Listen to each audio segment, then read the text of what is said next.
Bonjour à tous, voici le cours du chapitre P8 concernant le premier principe de la thermodynamique et nous allons effectuer des bilans énergétiques. Alors tout d'abord, la thermodynamique, c'est une branche de la physique qui va traiter des phénomènes où vont intervenir des échanges thermiques. Et en particulier, on s'intéressera aux transformations de l'énergie thermique en énergie mécanique, donc en énergie de mouvement. Et cette partie de l'étude va occuper une place importante dans tout ce qui va être étude de machines thermiques qui échangent de l'énergie avec l'extérieur sous forme de travail et de chaleur. Alors, on commence. Tout d'abord, on va parler du système thermodynamique et puis ce qu'on appelle les paramètres d'état. Alors, un système thermodynamique, c'est un ensemble d'entités qui sera caractérisé par des grandeurs macroscopiques, que l'on va appeler paramètres d'état, qui vont refléter le comportement microscopique des entités. Alors nous allons regarder cette animation qui va nous présenter un gaz parfait et on va voir un petit peu le comportement des différentes entités. Bien, alors on y va. Donc ici, nous avons une cuve dans laquelle, grâce à cette pompe, on va pouvoir y injecter des molécules de gaz. Et nous allons voir en fonction de la quantité, du volume, etc., la pression donc à l'intérieur de la cuve, ainsi que la température du gaz. Donc, on y va. On va mettre quelques molécules. Le gaz se comporte comme un gaz parfait. On verra un petit peu après qu'est-ce qu'on entend par gaz parfait. Donc ici, les variables, les paramètres d'état vont être la température, le volume et la pression. Effectivement, si pour un volume donné, j'augmente la quantité de gaz introduit, là, je vais avoir une variation au niveau de ma pression. Alors la pression, qu'est-ce que c'est? C'est en fait la pression qui est exercée par les particules au niveau des parois. Ici, vous avez des chocs qui se produisent, des chocs contre ces parois. Et donc, ces chocs entre les particules et au niveau des parois, vont faire au niveau du paramètre d'état, c'est ce qui va déterminer la pression. Voilà. Donc effectivement, vous voyez que si par exemple, sans rajouter de molécules, j'augmente tout simplement le volume, vous voyez la pression est nettement descendue. D'accord. Après, je peux faire chauffer, et donc vous voyez qu'en chauffant, j'espère que vous voyez bien, mais on voit les particules qui se déplacent beaucoup plus vite. Donc effectivement, ici, on verra que la température en fait est liée à l'énergie cinétique microscopique des molécules. Alors justement, essayons de voir maintenant quel est le rapport entre les paramètres d'état qui sont à l'échelle macroscopique et les entités à l'échelle microscopique, ce que cela représente. Alors tout d'abord, si je parle de la température, la température, à l'échelle microscopique, cela correspond à l'agitation thermique. Plus l'agitation thermique sera importante, plus la température, donc paramètre d'état, échelle macroscopique, elle va augmenter. La température au niveau de l'unité du système international, c'est le Kelvin. Alors, pour passer du degré Celsius au Kelvin, on ne dit pas degré Kelvin, on dit Kelvin, il suffit d'ajouter une constante, il n'y a pas d'unité, c'est juste une constante, et donc pour avoir par exemple à 20 degrés Celsius, il suffit de rajouter ce chiffre-là, ce qui fait donc 293 Kelvin. Si je ne donne qu'une valeur à l'unité, je peux arrondir ce chiffre à 273. Ensuite, deuxième paramètre d'état, c'est la pression, qui est égale au rapport de la force pressante sur la surface. Donc ici, vous voyez, ce sont les chocs des particules sur les parois qui vont créer ces forces pressantes. À l'échelle microscopique, la pression correspond donc au choc des entités sur les parois. Et enfin, la masse volumique, donc qui est le rapport de la masse donc des entités sur le volume qu'occupent les entités, eh bien, vous comprenez bien que cela va dépendre en fait des entités. Si elles sont plus ou moins espacées entre elles n'occuperont pas le même volume. Donc, pour une même masse, eh bien, le volume ne sera pas le même, donc la masse volumique ne sera pas la même. Alors, parlons du gaz parfait. On en avait déjà parlé, mais revoyons un petit peu. Donc c'est un système thermodynamique qui est idéal, qui est formé d'entités qui sont dispersées et désordonnées. Les molécules de gaz seront assimilées à des points matériels, donc on va négliger leur volume.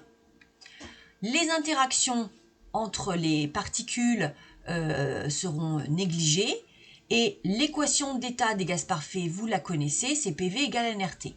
Attention aux unités, P en pascal, le volume non pas en litres mais en mètres cubes, bon, la quantité de matière en mol, la constante des gaz parfaits en joules, Kelvin mol moins 1, elle vous sera toujours communiquée, c'est cette constante-là, et enfin la température en Kelvin. Alors, pour une température constante, eh bien, si le gaz subit par exemple une variation de pression ou de volume, eh bien, vous voyez que si ce terme-là est constant et qu'il n'y a pas de perte de quantité de matière ni introduction de nouvelles quantités de matière, la valeur de petit n va rester constant. Bon, R est une constante, T va être constant, donc tout ceci est une constante. Et donc PV sera égal à une constante. C'est-à-dire que pour un état 1 avec une certaine pression et un certain volume, si j'augmente le volume ou j'augmente la pression, peu importe, j'aurai un deuxième état, eh bien, s'il n'y a pas eu de variation de quantité de matière ni de variation de température, j'aurai P1V1 égale P2V2 puisque ce terme-là restera constante. C'est ce qu'on appelle la loi de Mariotte. Alors, la masse volumique, vous savez que c'est la masse divisée par le volume, donc masse du gaz par exemple divisée par le volume qu'occupe ce gaz. Et si je fais intervenir la quantité de matière par rapport à M, eh bien vous savez que la masse c'est la quantité de matière fois la masse molaire. Et donc là, je retrouve le rapport N sur V. Ici, si j'écris le rapport N sur V, eh bien je vois que c'est égal à P sur RT. Donc je peux remplacer N sur V par P sur RT et j'ai donc l'expression de la masse volumique, non pas en fonction de la masse et du volume, mais en fonction de la pression et de la température du gaz.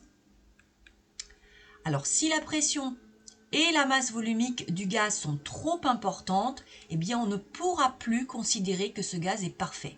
Donc les entités ne seront plus assimilées à des points matériels mais à des sphères qui auront donc un volume non négligeable et elles vont interagir entre elles. Donc on ne pourra plus utiliser cette expression-là. Allez, vous faites l'exercice numéro 4, page 312, vous mettez sur pause et on se retrouve pour la correction. Donc on corrige, on vous demandait de répondre par vrai ou faux pour chaque proposition ci-dessous. Alors, un gaz est parfait si la distance qui sépare deux molécules du gaz est en moyenne très petite. Non, ce n'est pas le vrai puisque en fait pour que ce gaz soit parfait, il faut que les interactions entre les molécules de gaz entre elles donc soient inexistantes ou très faibles et donc pour cela il faut au contraire qu'il y ait une grande distance entre elles. Donc ça c'est pas bon. Petit b, s'il est fortement comprimé, on vient de le voir à l'instant, si la pression est trop importante, eh bien les chocs sont trop importants et même que ce soit les chocs contre les parois ou les chocs entre les particules, et donc là on ne pourra plus considérer que le gaz est parfait. Petit c, si le volume qu'il occupe est très grand par rapport au nombre de particules présentes. Alors ça c'est en effet, ça correspond à ce que l'on vient de dire par rapport au gaz parfait. Et enfin, si le nombre de chocs entre particules de gaz est élevé, eh bien non, parce que dans ce cas-là, cela signifie que la pression est importante et on vient de voir que du coup, dans ce cas-là, on ne pouvait pas considérer que le gaz était parfait. Allez, vous me faites l'exercice numéro 5, page 312, vous le rédigez et puis on corrige juste après. Alors on y va. On vous demande d'exprimer le volume molaire d'un gaz parfait en fonction des données littérales de l'équation d'état. Alors, le volume molaire, c'est le volume pour une mole de gaz. Donc ici, on va écrire l'équation d'état du gaz parfait qui est PV égale nRT. Et donc, le volume molaire correspond au rapport de V sur N, avec N, si vous voulez, est égal à 1. Mais sinon, c'est le volume pour une mole. Donc, c'est pour ça que ça correspond à V sur N.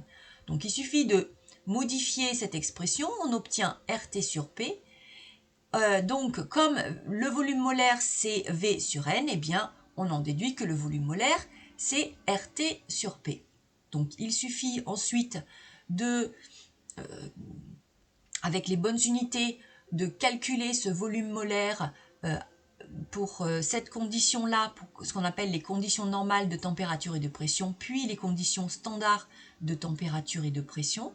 Et donc, au niveau de l'application numérique, on obtient donc ceci pour les conditions normales de température et de pression.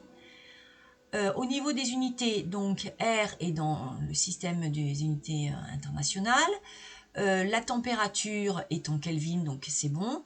Et la pression est en Pascal, donc il n'y a aucune conversion à faire. Et attention, on va obtenir, alors vous voyez que là, les Pascal vont se simplifier, les Kelvin vont se simplifier, puisque ça, c'est le nombre de... pardon. Et donc, il nous reste des mètres cubes par mol. Et donc, voici ce que l'on obtient si on le convertit en litres, puisque 1 mètre cube, c'est 1000 litres, eh bien, il suffit de multiplier par 1000 et on obtient donc 22,4 litres par mol. C'est déjà une valeur sur laquelle vous avez déjà travaillé. On refait exactement la même chose pour les conditions normales de température et de pression. Donc, ce sera cette même expression, mais en remplaçant TA et PA par TB et PB. Et nous obtenons, cette fois-ci, eh bien, 24,8 litres par mol. Allez, vous faites cet exercice, numéro 6, page 312, vous mettez sur pause et on corrige juste après. Donc ici, on vous demande de calculer la pression d'un gaz parfait dont on vous donne le volume molaire. Donc, on commence par écrire l'équation d'état des gaz parfaits, PV égale nRT. Le volume molaire dont on vous donne ici la valeur, vous savez que c'est le rapport du volume sur la quantité de matière. Donc, c'est ce rapport-là. Alors, le volume molaire ici, on vous le donne à 23 litres par mol. Attention, dans cette expression, le volume doit être en mètres cubes. Or ici, il est en litres. Donc, il va falloir le convertir. Rappelez-vous, 1 mètre cube, c'est 1000 litres. Donc, 1 litre, c'est 10 puissance moins 3 mètres cubes. Donc, voici le volume molaire dans les unités du système international. La température, on va en avoir aussi besoin dans l'expression, elle vous est donnée en degrés. Or, là encore, il va falloir, dans cette expression, la convertir en Kelvin. Donc en rajoutant 273, on vous le donne ici, ce qui fait 288 Kelvin. Et puis enfin, eh bien, donc le volume molaire c'est ceci, donc du coup le volume molaire c'est égal à RT sur P, j'en sors P qui est égal donc à RT sur VM, je connais absolument toutes les valeurs, je peux procéder à l'application numérique. Et là, je n'ai plus de conversion à faire parce qu'elles ont été déjà faites. Vous avez 4 chiffres significatifs, ici 3 et 3, donc ce sera un résultat à 3, et on trouve 1,04 10 puissance 5 Pascal. Vous me faites l'exercice numéro 8, page 312. Vous mettez sur pause et on se retrouve pour la correction. Alors ici, la masse volumique de l'air assimilée à un gaz parfait dans les conditions normales de température et de pression, donc on vous donne la température, la pression et on vous donne sa masse volumique. Et on vous demande de calculer la masse volumique de l'air quand on change les conditions de température et de pression. et qu'on se place dans ce qu'on appelle les conditions standards, c'est-à-dire avec une nouvelle température et une nouvelle pression. Donc, qu'est-ce qui va changer à ce moment-là? Eh bien, effectivement, la pression donc, a changé, la température a changé, le volume va forcément changer. Par contre, la quantité de matière, on la garde. Elle n'a pas évolué. Donc, on va pouvoir représenter tout d'abord ce que c'est que la masse volumique d'un corps, qui est le rapport entre sa masse et son volume. Ensuite, eh bien, nous, dans l'équation d'état des gaz parfaits, la masse n'intervient pas. Le volume, oui, mais pas la masse. Donc, on va modifier un petit peu ceci pour faire intervenir la quantité de matière que l'on retrouve ici. Et donc, on va pouvoir exprimer que la masse volumique, c'est la quantité de matière fois la masse molaire du gaz divisée par le volume. Alors, je vous rappelle qu'on cherche la masse volumique. Donc, pour cela, j'ai besoin de la quantité de matière. Donc, j'écris l'équation des gaz parfaits. J'en déduis la quantité de matière. Et puis, du coup, cette expression revient à écrire ceci. En remplaçant la quantité de matière par PV sur RT et en multipliant par grand M sur V. Donc ici, vous voyez qu'on va pouvoir simplifier notamment les volumes et donc écrire que la masse volumique, c'est la pression multipliée par la masse molaire du gaz divisée par la constante des gaz parfaits, multipliée ici par la température du gaz. Avec M, la masse molaire donc du gaz, c'est-à-dire la masse d'une mole. Donc si 1 désigne les conditions normales et 2, ici en indice, les conditions standards, eh bien on a que pour les conditions normales, on aura la masse volumique qui sera égale à P1 fois M sur RT1.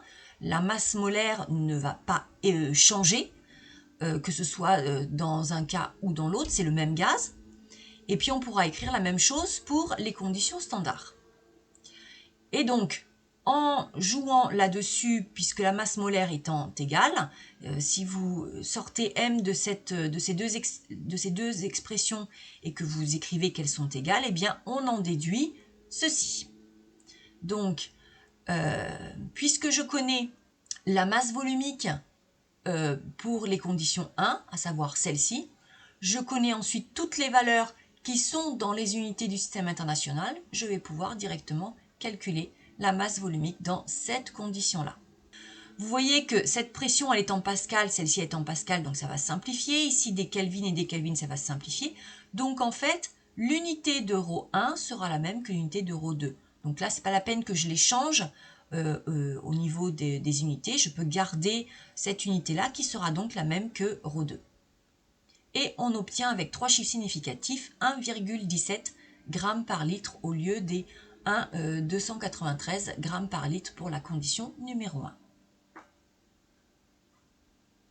Alors, nous allons passer au premier principe de la thermodynamique et nous allons commencer par parler de l'énergie interne.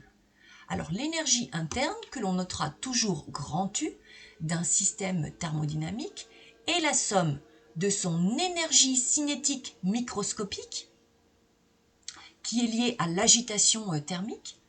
Donc, ça veut dire que si les molécules sont de plus en plus agitées, ça veut dire que la température varie. Et donc, si la température varie, ça veut dire que l'énergie cinétique microscopique augmente également. Donc, l'énergie cinétique microscopique, elle est liée à la température.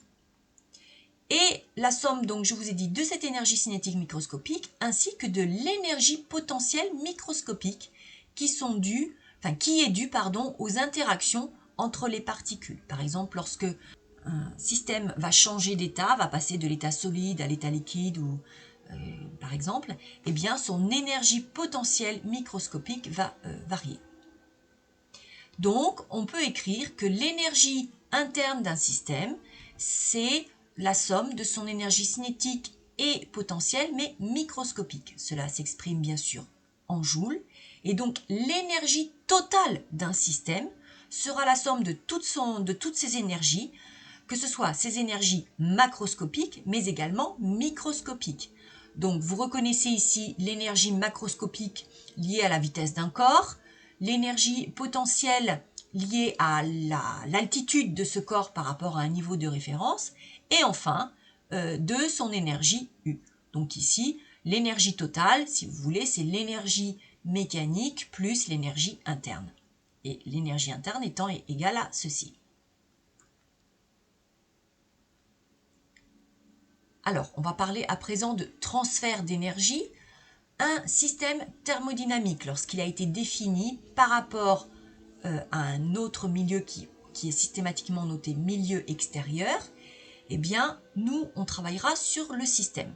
Et on regardera les échanges qui se produisent entre le milieu extérieur et le système. Donc, le système thermodynamique va pouvoir échanger soit que de l'énergie, soit de la matière, soit les deux, avec le milieu extérieur éventuellement. Alors, selon le cas, le système peut être complètement isolé, ça veut dire qu'il n'y a aucun échange entre le milieu extérieur et le système thermodynamique. Par exemple, on peut représenter ça par une bouteille thermos, c'est-à-dire le système, par exemple, c'est l'eau que j'ai mis à l'intérieur de mon thermos.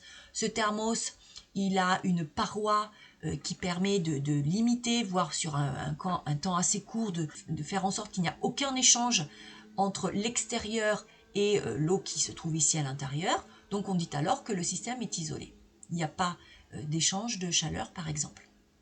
Ou alors il peut être fermé.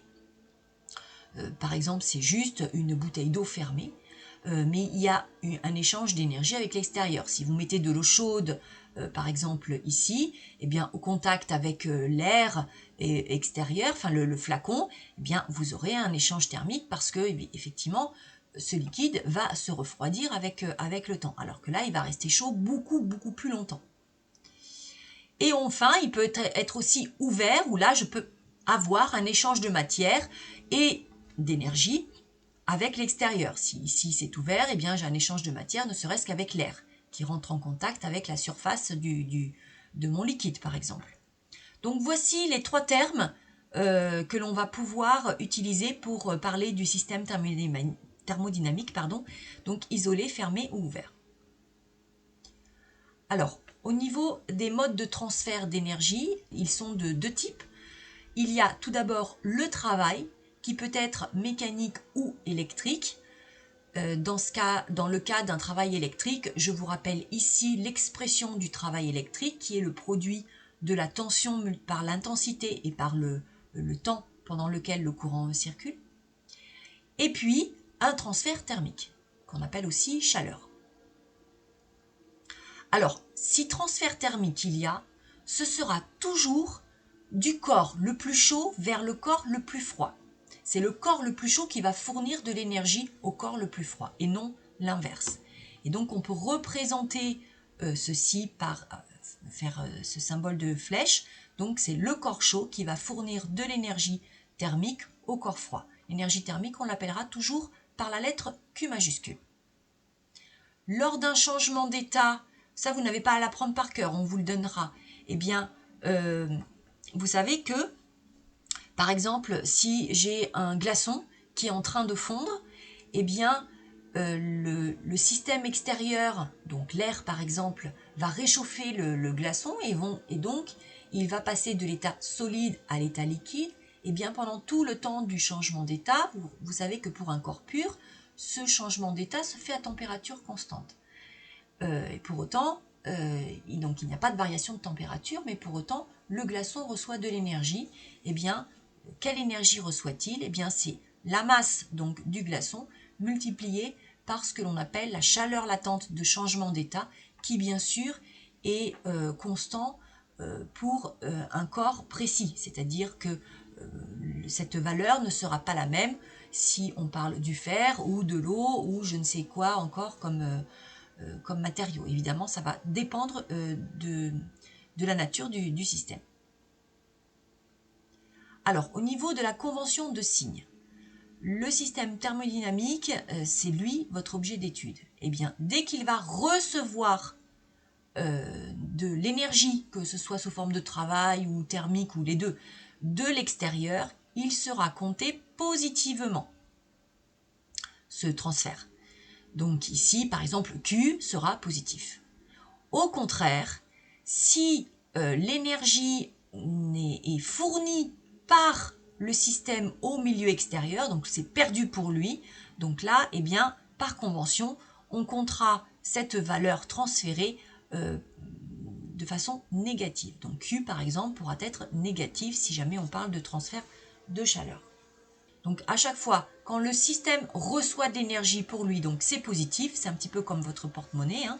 Quand vous recevez de l'argent pour vous dans votre résultat bancaire, eh bien c'est positif, alors que quand vous dépensez de l'argent, vous donnez de l'argent au milieu extérieur, ben, au niveau de vos relevés bancaires, vous avez une valeur négative. Allez, vous me faites l'exercice numéro 14, page 312, et on corrige juste après. Alors, on y va.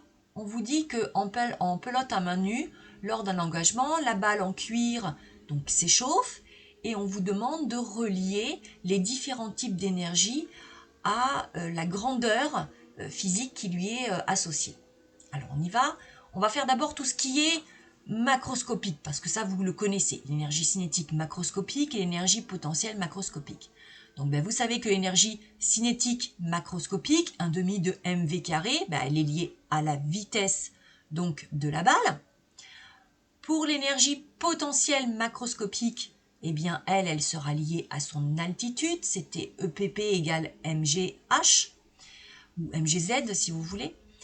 Enfin, maintenant on va passer à l'aspect microscopique, donc l'énergie cinétique microscopique de la pelote, eh bien là c'est lié à la température, puisqu'en fait c'est le choc entre les particules, c'est-à-dire l'agitation thermique. Et enfin, l'énergie potentielle microscopique sera, elle, liée à son état physique. Quand le corps va changer d'état, eh bien, son énergie potentielle microscopique va changer également. Et on passe à présent au premier principe de la thermodynamique. Pour un système thermodynamique fermé, ça c'est important, donc au repos macroscopique dans le référentiel d'étude, eh bien la variation d'énergie interne, donc le delta U, sera égale à la somme des énergies échangées avec le milieu extérieur. Et on va l'écrire comme ceci. On pourra donc écrire que variation d'énergie interne entre un instant initial et un instant final sera égale à la somme donc des travaux échangés ainsi que de la chaleur.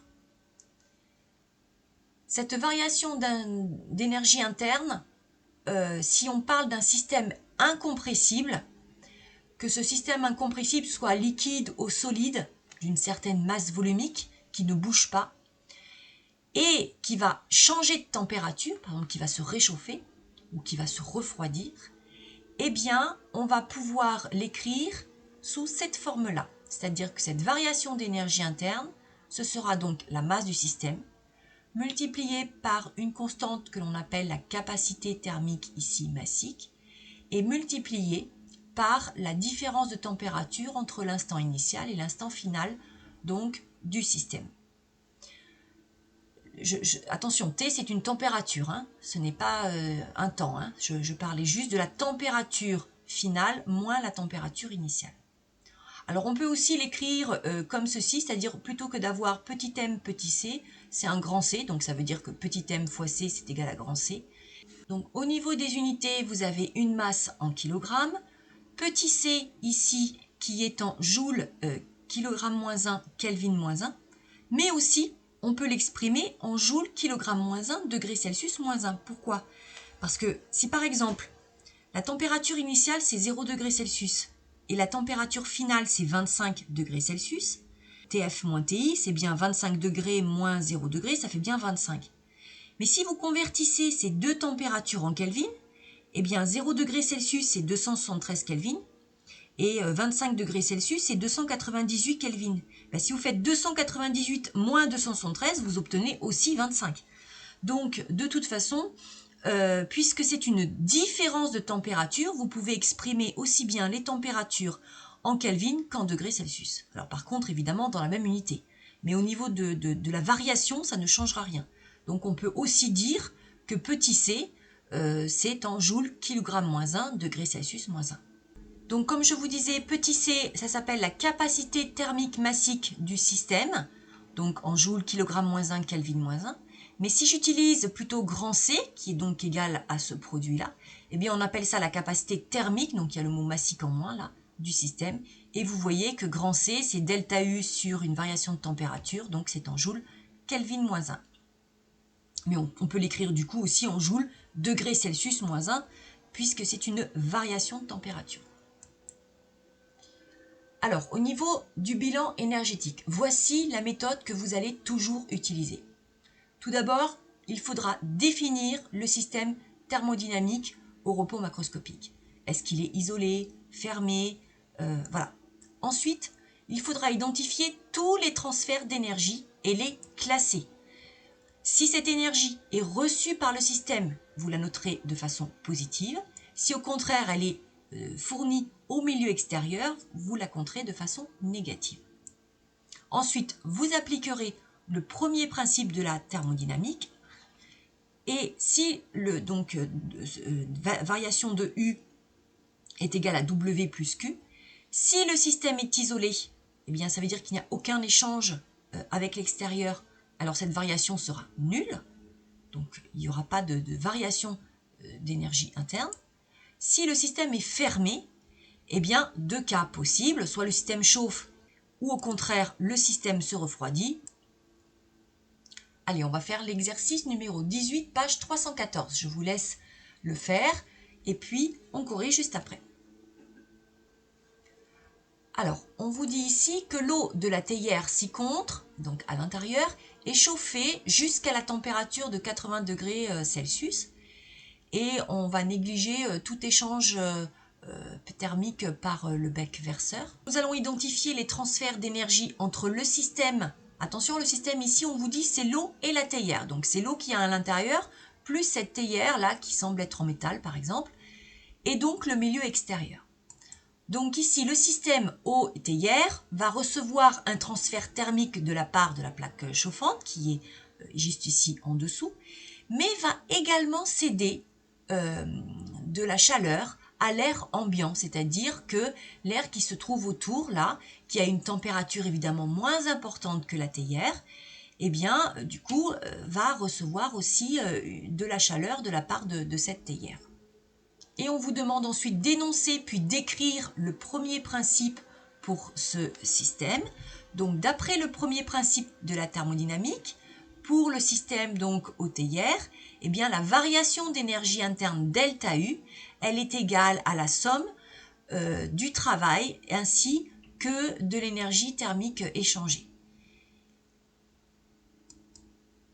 Or, ici, il n'y a pas de transfert d'énergie par travail, on n'a pas la théière qui avance à une certaine vitesse, ni qui monte ou qui descend. Donc ici, ce W ici est nul, et donc on a uniquement les échanges de transfert thermique que l'on a appelés ici Q1 et Q2. Donc ici, on a delta U qui est uniquement dû aux échanges, grand Q en général, mais qui se décompose en Q1 plus Q2. Alors, en remarque, on peut dire que Q1 est positif. Pourquoi? Parce que le système va recevoir de l'énergie de la plaque chauffante. Mais par contre, Q2 est négatif parce que le système va céder de l'énergie à l'air ambiant. Donc, ce que l'on peut dire aussi, c'est qu'au total, on a le système eau-théière qui chauffe, donc delta U sera positif.